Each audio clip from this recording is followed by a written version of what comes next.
Hey everybody, thanks for joining Stormland and another one of Chris's freaking beer reviews. So today I'm going to be drinking the Var Tripel. It is from Denmark. Sorry. Hedehusene, Denmark. This beer is called the Nørrebro Bryghus. I've tried to pronounce this several times in the past. I hope I'm doing a good job. Yeah, this is a triple. I've had their barley. That one I almost vomited in the sink at the time because I am not a barley fan. It's not the brewery's fault. And now I'm going to be trying their triple. Now this is a 9% ABV in a 600 milliliter bottle. Considering the fact that it's a triple and we want to aerate the beer as good as possible, using a chalice. The wonderful shape of the glass, the big scoop is going to allow for the carbonation to release its gases a lot more better than your average glass, and it's also going to be bringing out the flavors. So, forgot to mention, Nørrebro Bryghus. That's the typical traditional cap they have in all their bottles. So don't be surprised if you're getting the same old one every time you buy their stuff. I don't know if you noticed that, but that went off the top of my head. Alright, so here we go. Pouring some Var Tripel into the glass. We have a very nice light color. Looks almost like a Hefeweizenbier, the color. It's a very yellow, very translucent, non-filtered. We have a almost no head here, but that's my fault because I didn't pour a full glass. Very small and medium bubbles, no large ones in here. Lace is quite heavy, so we're not going to be seeing very much of that. And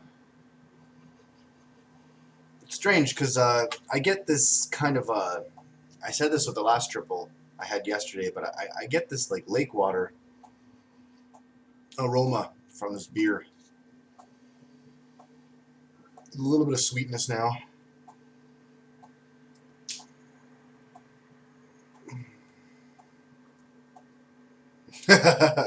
Just spilled some on me. It's all good. Let's see how this tastes.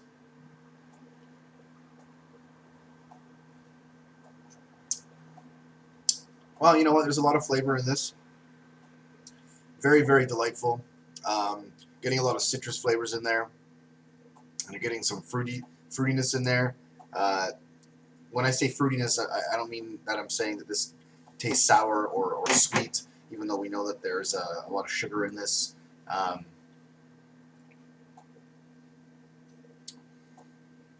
it is really good.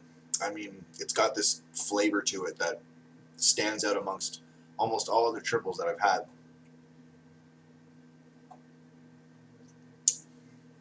It doesn't share the common weaknesses of a lot of the triples that I've had out there.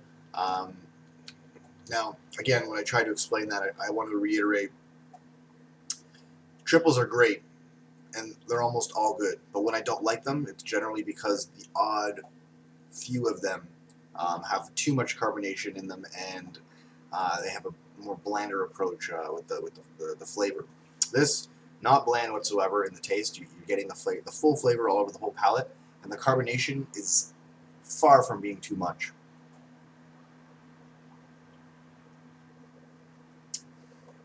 If I wanted to, I could probably just down a whole glass of this because it's so well balanced. It really is a phenomenal beer. You know what? I'm going to pour a little bit more and talk about it a little bit more if I can. We're talking about a beer here that's $9 and some odd cents. Really, really good. I was right about the lace. You know, there's not really much to it. I only got some lace right here because I just took a sip from that area, but very, very heavy lace. You almost kind of get like a brown sugar sweetness to it, but it's not too overpowering in the sweetness whatsoever. So there you have it, people. This is a phenomenal brew. I highly recommend it. I'm going to give it a 9 out of 10 in the world of triple fermented beers.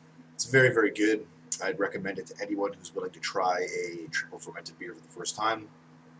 Please don't swallow too hard when you realize that it's $9 and some odd cents. It's not as much as you think it would be. It's something that you could split with your girlfriend or with your boyfriend or husband or wife in one night. You see, we got 600 milliliters here, right? So you split 300 milliliters between the two of you, and you're both going to be having an amazing experience. You could even pour this in a wine glass. The other problem with wine glasses is that it kind of gives you a little bit of that groove at the top, which is going to keep it from aerating as much as it needs to. So if you have to, drink it out of a wine glass, but if not, definitely try it out of a goblet, a chalice, or either or. So that's what I'm going to say, people. Thanks for joining me on another one of Chris's beer reviews. Thanks for coming back to me over and over again. You guys are really helping me out. We're doing this for the fun of it. So, you know, the hits don't matter to me. Just keep watching, and I'll keep making my reviews. All right, people? All right. Cheers.